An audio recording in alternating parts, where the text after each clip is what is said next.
जाता राघा के बेरिया। अरे बाबू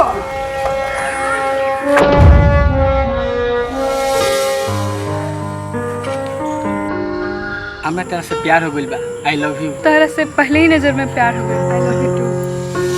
हमरो तो वो छोट बहन भी है, ओकरा से हो जे तो अच्छा बाबू के शादी तो कितना अच्छा रही। अच्छा अब हमरा समझ में आया तू हमरा तो इतना काहे किसे कहा कि हमरा आगे औकात का बा। अगर हमार शादी जूही से ना भई हम जहर खा के मर जाए। लेकिन दहेज में हम कुछ ना दे पाए। अरे रउआ दहेज के चिंता छोड़ी। तारा ऊपर हमेशा छठी माई की कृपा बना रहेला। तू इतनिया बैठल बाड़ू। अरे बहरा सब लोग तहार इंतजार कर रहल बा। वो जाए के बा तो रउआ जाए, हम ना जा सकते।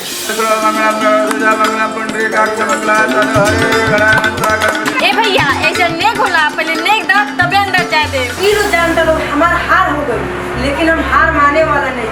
वो लड़की से हमके शादी कर लेनी सब, लेकिन वो बदचलन भी है। ठीक है पकड़ा बाबूजी। हम सब आओ तो मार चल निकाल हमके घर से, निकाल हमके घर से। गुजरल बदुखवा कितना करी हम बखान हो। ए राजा फोटो देखी देख रोज होला बिहान हो। ऐसा कौन गलती कैले रहनी कि तू हमार फसल बसाल दुनिया उजाड़ देला।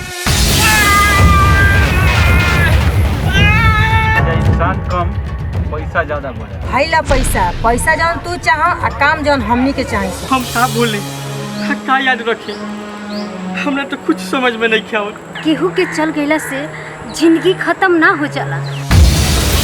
पत्रिका गिरला के मतलब बा जरूर लोग के हाथ से कोनो अपशगुन होखे वाला। भाई देखबो माया भौजी के का हो गई। जैसन करनी वैसन मारनी। कैसे मान ली देखी आते साथ बोलो तारे। एदा बात पर भरोसा करो। ये लड़की गंगा की तरफ पवित्र भी है। सब रब कर दे क्रम